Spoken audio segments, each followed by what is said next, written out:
सत्संगत जी, प्यार से कहना धन निरंकार जी।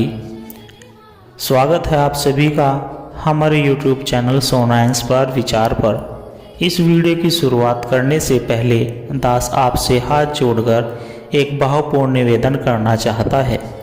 हमारा उद्देश्य आपके जीवन में सकारात्मक शांति और प्रेरणा का संचार करना है। हर रोज हम आपके लिए एक नई प्रेरणादायक वीडियो लाते हैं। इन वीडियो के माध्यम से हम आपके जीवन में आत्मविश्वास, शांति और प्रेम का संदेश पहुंचाना चाहते हैं। आपसे निवेदन है, कृपया हमारे चैनल को सब्सक्राइब करें और नोटिफिकेशन को ऑन करना न भूलें, जिससे कि आप किसी भी अनमोल साखी, सत्संग या संदेश से वंचित ना रहे। आज की हमारी कहानी का विषय है सच्चा संत कौन। सत्संगत जी, प्राचीन समय की बात है।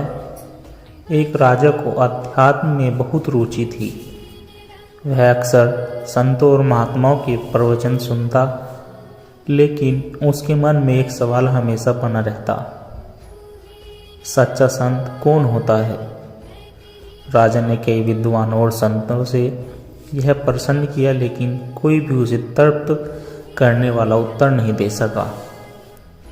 एक दिन एक वृद्ध महात्मा उसके दरबार में आए। राजा ने उनसे भी वही प्रश्न पूछा। महात्मा मुस्कुराए और बोले, महाराज, इसका उत्तर मैं आपको नहीं दूंगा, बल्कि आपको इसका अनुभव स्वयं कराना होगा। अगर आप वास्तव में जानना चाहते हैं कि सच्चा संत कौन होता है, तो आपको मेरे साथ एक यात्रा पर चलना होगा। राजा तुरंत तैयार हो गया। वह अपने कुछ सैनिकों के साथ महात्मा के साथ निकल पड़ा। रास्ते में वे कई संतों और तपस्वियों से मिले। कुछ ने भव्य आश्रम बना रखे थे, कुछ के पास अपार शिष्य थे और कुछ बड़ी सिद्धियों का प्रदर्शन कर रहे थे। महात्मा हर जगह राजा को ले जाते, लेकिन हर बार कहते, यह सच्चे संत नहीं है। राजा को आश्चर्य होता कि जो संत इतने प्रसिद्ध हैं, वे सच्चे संत क्यों नहीं हैं। आखिरकार वे एक घने जंगल में पहुंचे। वहां एक वृद्ध साधु एक पेड़ के नीचे ध्यान में लीन था। उनके शरीर पर फटे पुराने वस्त्र थे और भोजन के नाम पर कुछ सूखे फल और पानी था। महात्मा ने राजा से कहा, महाराज, यह वही व्यक्ति है जिसे आप ढूंढ रहे हैं। राजा को विश्वास नहीं हुआ। उसने साधु से पूछा, आपके पास कोई शिष्य नहीं, कोई बड़ा आश्रम नहीं, फिर भी महात्मा जी कहते हैं कि आप सच्चे संत हैं, ऐसा क्यों? साधु ने मुस्कुराते हुए उत्तर दिया, संत वही होता है जो न तो प्रसिद्धता चाहता है, न चमत्कारों में रुचि रखता है और न ही किसी से कुछ मांगता है। जो हर हाल में ईश्वर के प्रति समर्पित रहता है, वही सच्चा संत होता है। राजा की आंखें खुल गई। उसने समझ लिया कि सच्चा संत वह नहीं जो चमत्कार दिखलाए या प्रसिद्ध हो, बल्कि वह है जो निर्मल हृदय से भक्ति की ईश्वर की भक्ति करता है और किसी भी परिस्थिति में शांत और संतुष्ट रहता है। सच्चा संत वह नहीं जो भारी दिखावे में हो, बल्कि वह होता है जो भीतर से ईश्वर से जुड़ा हो। सच्ची भक्ति और सच्चा ज्ञान वही है जो अहंकार, मोह और इच्छाओं से परे हो। सच्ची भक्ति का रहस्य। प्राचीन समय की बात है। एक छोटे से गांव में माधव नाम का एक गरीब किसान रहता था। वह बहुत ईमानदार और मेहनती था, लेकिन सबसे बड़ी बात यह थी कि वह सच्चे हृदय से भगवान की भक्ति करता था। वह प्रतिदिन सूर्योदय से पहले उठकर गंगा स्नान करता, भगवान का भजन गाता और फिर अपने खेतों में काम करने चला जाता। गांव में एक बहुत प्रसिद्ध संत रहते थे, जिनका नाम स्वामी आनंद था। दूर दूर से लोग उनके सत्संग में भाग लेने आते थे। माधव भी सत्संग के प्रवचन सुनने जाता और बहुत श्रद्धा से उनका अनुसरण करता। एक दिन स्वामी आनंद ने अपने सभी शिष्यों को बुलाया और कहा, सच्ची भक्ति क्या है, यह जानने के लिए मैं तुम सबको एक परीक्षा देना चाहता हूँ। सभी शिष्य उत्सुक हो गए। संत ने कहा, तुम सबको एक दीपक दिया जाएगा। इस दीपक को लेकर पूरे दिन जलते रहना चाहिए, लेकिन शर्त यह है कि इस दौरान तुम्हें संसार की हर चीज़ों से अपनी नज़रें हटाकर केवल दीपक पर ध्यान देना होगा। सभी शिष्यों ने दीपक लिया और दिन भर उसे जलाए रखा। शाम को वे संत के पास वापस आए। संत ने पूछा, बताओ आज के दिन में तुमने क्या अनुभव किया? पहले शिष्य ने कहा, गुरुदेव, मैंने पूरे दिन दीपक पर ध्यान रखा, लेकिन इस कारण मैं अपने काम नहीं कर सका। दूसरे शिष्य ने कहा, मेरा ध्यान दीपक पर ही था, इसलिए मैंने किसी से बात तक नहीं की। तीसरे शिष्य ने कहा, मैं दीपक को जलाए रखने में इतना व्यस्त था कि मैंने भोजन ही नहीं किया। अब संत ने माधव से पूछा, जो भीड़ में चुपचाप खड़ा था। माधव ने विनम्रता से उत्तर दिया, गुरुदेव, मैंने दीपक को जलते रहने दिया, लेकिन साथ ही अपने खेत में काम भी किया, लोगों की सहायता भी की और भगवान का स्मरण भी किया। संत मुस्कुराए और बोले, यही सच्ची भक्ति है। भक्ति का अर्थ यह नहीं कि तुम संसार छोड़ दो, बल्कि यह है कि तुम हर परिस्थिति में भगवान को याद रखो, उनके नाम का सुमिरन करो और अपने कर्तव्यों को भी निभाओ। सभी शिष्य माधव की भक्ति से प्रेरित हुए और समझ गए कि भक्ति का असली अर्थ केवल ध्यान लगाना नहीं, बल्कि हर कार्य को भगवान की सेवा समझकर करना है। सच्ची भक्ति वही है जिसमें हम अपने दैनिक कार्यों को ईश्वर का अर्पण मानकर करते हैं। केवल मंदिरों में जाकर पूजा करना ही भक्ति नहीं, बल्कि हर परिस्थिति में ईश्वर को याद रखना और अपने कर्तव्यों को निष्ठा से निभाना ही सच्ची भक्ति है। ईश्वर की सच्ची पहचान। प्राचीन समय की बात है, एक नगर में एक प्रसिद्ध संत रहते थे, जिनका नाम स्वामी संदानंद था। वे बड़े ज्ञानी थे और उनकी दूर दूर तक ख्याति थी। उनके पास रोज सैकड़ों लोग प्रवचन सुनने आते थे। एक दिन एक जिज्ञासु युवक उनके पास आया और बोला, गुरुदेव, मैं बचपन से भगवान की पूजा कर रहा हूँ, लेकिन मुझे अब तक ईश्वर के वास्तविक स्वरूप का अनुभव नहीं हुआ। कृपया मुझे बताइए, ईश्वर कौन है और वे कैसे मिल सकते हैं? स्वामी संदानंद मुस्कुराए और बोले, वत्स, इस प्रश्न का उत्तर मैं तुम्हें दूंगा, लेकिन पहले तुम्हें एक कार्य करना होगा।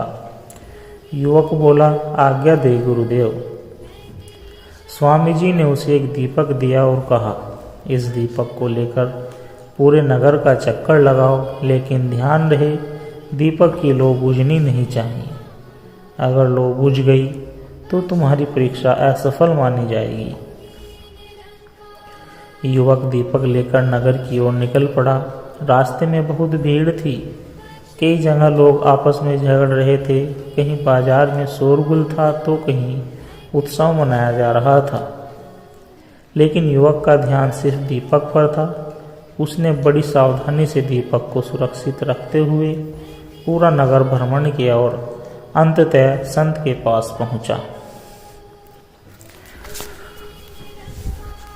स्वामी संदानंद ने पूछा, वत्स, क्या तुमने नगर का भ्रमण किया? युवक ने उत्तर दिया, हाँ गुरुदेव, मैंने पूरे नगर का चक्कर लगाया।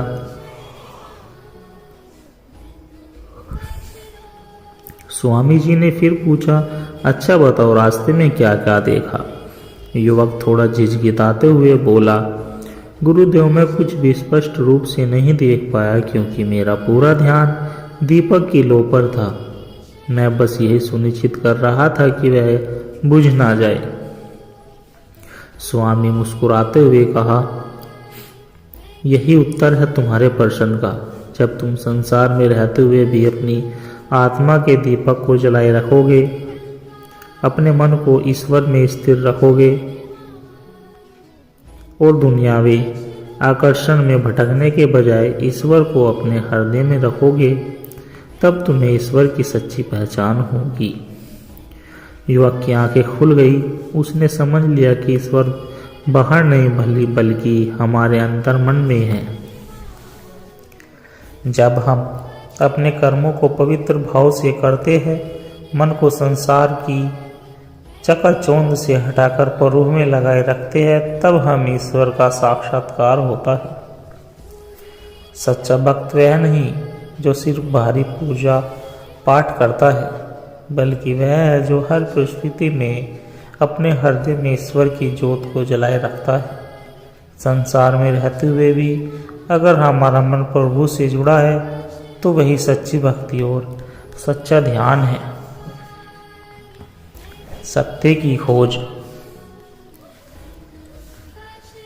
सत्य की खोज करने वाला व्यक्ति अपने जीवन में सच्चे सुख और शांति को प्राप्त करता है। सत्य की राह कठिन हो सकती है, लेकिन इसका फल अमृत के समान होता है।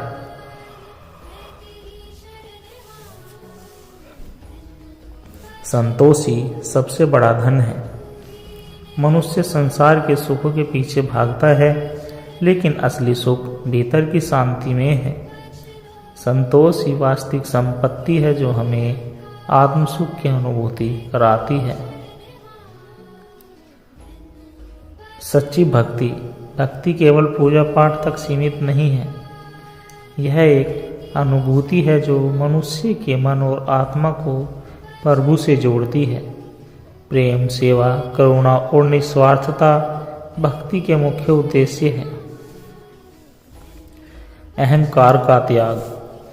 अहंकार मनुष्य को अपने वास्तविक स्वरूप से दूर ले जाता है। जैसे पानी में सूर्य का प्रतिबिंब स्पष्ट दिखाई नहीं देता, जब जल शांत होता है, वैसे ही अहंकार मुक्त मन में परमात्मा का दर्शन संभव है। कर्म और भाग्य।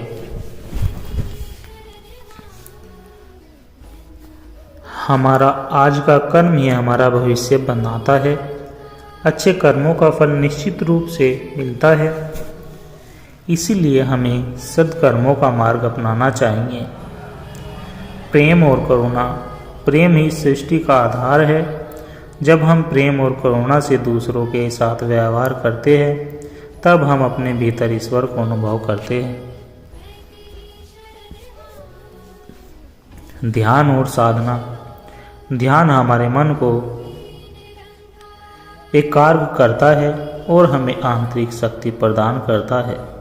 नियमित साधना से आत्मा की शुद्धि होती है और हम आत्मिक रूप से विकसित होते हैं। सत्संग का महत्व। सत्संग का अर्थ केवल साधुओं और संतों के साथ बैठना नहीं, बल्कि अच्छे विचारों और सत्कर्मों में लीन रहना भी है। सत्संग से आत्मा को शुद्धि मिलती है और जीवन में सकारात्मक ऊर्जा आती है। मोह माया से मुक्ति। यह संसार नश्वर है और जो कुछ भी हमारे पास है वह केवल कुछ समय के लिए है। इसलिए हमें मोह और माया में उलझने के बजाय ईश्वर की भक्ति और सत्य के मार्ग पर चलना चाहिए। भगवान में विश्वास। जो भी होता है वह ईश्वर की इच्छा से होता है। हमें अपने जीवन में आने वाली हर परिस्थिति को ईश्वर की कृपा मानकर स्वीकार करना चाहिए और आगे बढ़ना चाहिए। सत्संग के ये विचार हमें जीवन की सच्चाई का बोध कराते हैं और हमें आत्मिक शांति की ओर ले जाते हैं। सच्ची सफलता का रहस्य। गांव में एक किसान था जिसका नाम रामलाल था। वह मेहनती था, लेकिन उसके खेतों में उपज उतनी अच्छी नहीं होती थी जितनी उसके पड़ोसी के खेत में होती थी। वह हमेशा सोचता, मैं भी दिन रात मेहनत करता हूँ, फिर भी मेरे खेत में फसल अच्छी क्यों नहीं होती। एक दिन वह अपने गांव में सबसे बुद्धिमान व्यक्ति महात्मा जी के पास गया। अपनी परेशानी बताई। महात्मा जी ने मुस्कुराते हुए कहा, बेटा, सफलता केवल मेहनत से नहीं मिलती, सही दिशा में मेहनत करने से मिलती है। तुम्हें अपने तरीके में बदलाव लाने होगा। रामलाल ने विनम्रता से पूछा, महात्मा जी, मैं क्या कर सकता हूँ। महात्मा जी ने उसे कुछ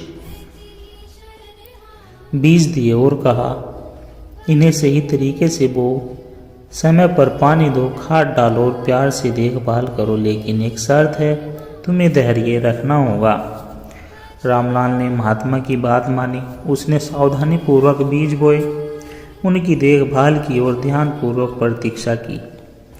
पहले कुछ हफ्तों तक कुछ खास बदलाव नहीं दिखा, लेकिन धीरे धीरे उसके खेत में हरी भरी फसल उगने लगी। रामलाल बहुत खुश हुआ, लेकिन उसे समझ नहीं आया कि ऐसा कैसे हुआ। वह फिर से महात्मा जी के पास गया और पूछा, महात्मा जी, इस बार मेरी फसल इतनी अच्छी हुई।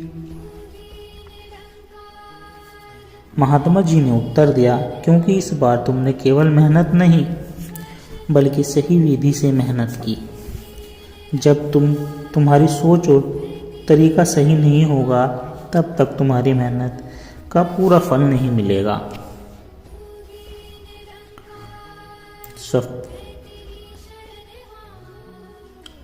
सफलता केवल कड़ी मेहनत से नहीं मिलती, बल्कि सही दिशा, सही योजना और धैर्य के साथ किए गए प्रयासों से मिलती है। हमें सिर्फ भाग्य पर भरोसा करके बैठने के बजाय सही दिशा में मेहनत करनी चाहिए और सफलतापूर्वक और ध्यानपूर्वक इंतजार करना चाहिए। जीवन का वास्तविक उद्देश्य मनुष्य इस संसार में केवल संपत्ति और भौतिक सुखों को पाने के लिए नहीं आया। उसका असली उद्देश्य आत्मिक शांति और परम सत्य की खोज करना है। जीवन को सही दिशा देने के लिए यह आवश्यक है कि हम अपने मन, वचन और कर्म को पवित्र रखें और आत्मा की उन्नति के मार्ग पर बढ़ें। भक्ति केवल मंदिरों, मस्जिदों या चर्च में जाने से नहीं होती। यह हृदय की एक गहरी भावना होती है जो हमें अपने हर कर्म कार्य में ईश्वर की उपस्थिति का अनुभव कराती है। जब हम हर जीव में परमात्मा को देखते हैं, तब हमारी भक्ति सच्ची बनती है। कई लोग सोचते हैं कि भाग्य पहले से लिखा होता है, लेकिन सच यह है कि हमारा आज का कर्म ही हमारा भविष्य बनाता है। यदि हम अच्छे कर्म करें तो निश्चित ही हमारा भविष्य उज्जवल होगा। इसलिए हमेशा प्रेम, दया और सत्य के मार्ग पर चले। आज के समय में हर व्यक्ति जल्दबाजी में है। उसे हर चीज़ तुरंत चाहिए, लेकिन सफलता और आत्मिक शांति धीरे धीरे मिलती है। हमें धैर्य और संतोष रखना चाहिए, क्योंकि जल भी धीरे धीरे बहकर सागर तक पहुंचता है। अहंकार वह दीवार है जो मनुष्य को ईश्वर से और सच्चे आनंद से दूर कर देती है। जो व्यक्ति अपने ज्ञान, धन या पद का अहंकार करता है, वह धीरे धीरे अपने ही बनाए जाल में फंस जाता है। सच्चा ज्ञानी वही है जो विनम्रता और प्रेम से भरा हो। संसार की दौड़ में हर कोई सुख की तलाश कर रहा है, लेकिन सच्चा सुख बाहर नहीं, भीतर है। यह केवल आत्मा की शुद्धि और संतोष से प्राप्त होता है। हमें अपनी इच्छाओं को नियंत्रित करना सीखना चाहिए।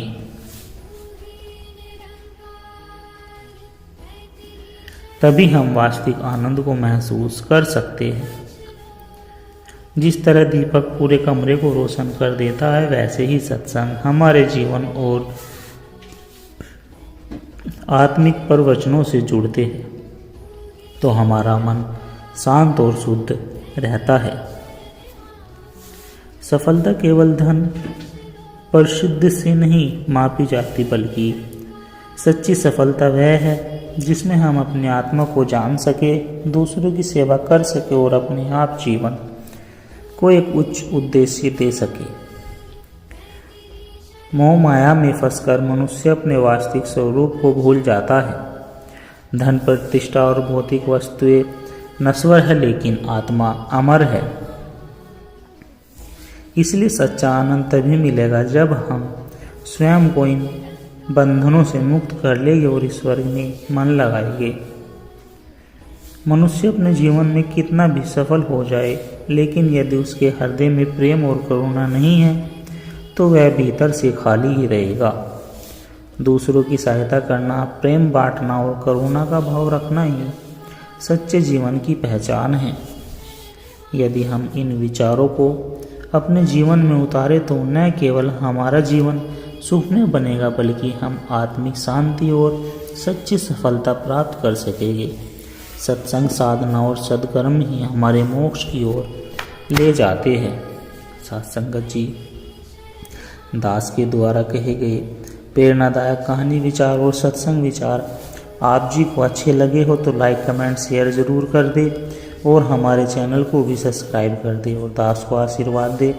आप जी के चरणों में हर रोज़ ऐसी ही प्रेरणादायक कहानी, विचार और सत्संग विचार लेकर आता रहूं। सत्संगत जी प्यार से कहना, धन निरंकार जी।